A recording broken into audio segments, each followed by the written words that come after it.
ବନ୍ଧୁମାନେ ସୁନ୍ଦର ଶରୀରଟିଏ ସମସ୍ତଙ୍କୁ ତ ଆକର୍ଷିତ କରିଥାଏ, କିନ୍ତୁ ସୁନ୍ଦର ମନ ସମସ୍ତଙ୍କ ହୃଦୟରେ ବାସ କରିଥାଏ। ସୁନ୍ଦର ଶରୀରର ଆବଶ୍ୟକତା ସମସ୍ତଙ୍କୁ ଦେଖାଇବା, ସମସ୍ତଙ୍କୁ ଆକର୍ଷିତ କରିବା, ସମସ୍ତଙ୍କୁ ମନ କିଣିବା, କିନ୍ତୁ ସୁନ୍ଦର ହୃଦୟଟିର କାମ ସାରା ଦୁନିଆକୁ ଜିତିବା, ସମସ୍ତଙ୍କ ହୃଦୟରେ ବସା ବାନ୍ଧିବା।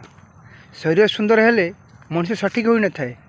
ମଣିଷର କଥାବାର୍ତ୍ତା, ଭାଷା, ଜ୍ଞାନ, ଶିକ୍ଷା ଏ ସବୁ ଠିକ୍ ହୋଇଥାଏ, ଗୋଟେ ମଣିଷ ସୁନ୍ଦର ହୋଇଥାଏ। ଶରୀରର ଆବଶ୍ୟକତା ଅଛି, ମାନୁଛି ସୁନ୍ଦର ହେବା ପାଇଁ ନିତ୍ୟାନ୍ତ ଆବଶ୍ୟକ, କିନ୍ତୁ ହୃଦୟରେ ସୁନ୍ଦରବାନ ହୁଅନ୍ତୁ, ଯାହାକି ଆପଣ ସମସ୍ତେ ଭଲ ପାଇବେ।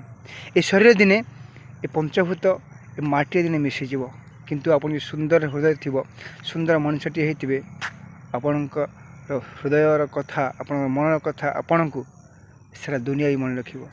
ଭଲ ବନ୍ଧୁମାନେ, ଭଲ ଶରୀରର ଆବଶ୍ୟକତା ନାହିଁ, ଭଲ ମନଟିର ଆବଶ୍ୟକତା। ଜୟ ଜଗନ୍ନାଥ।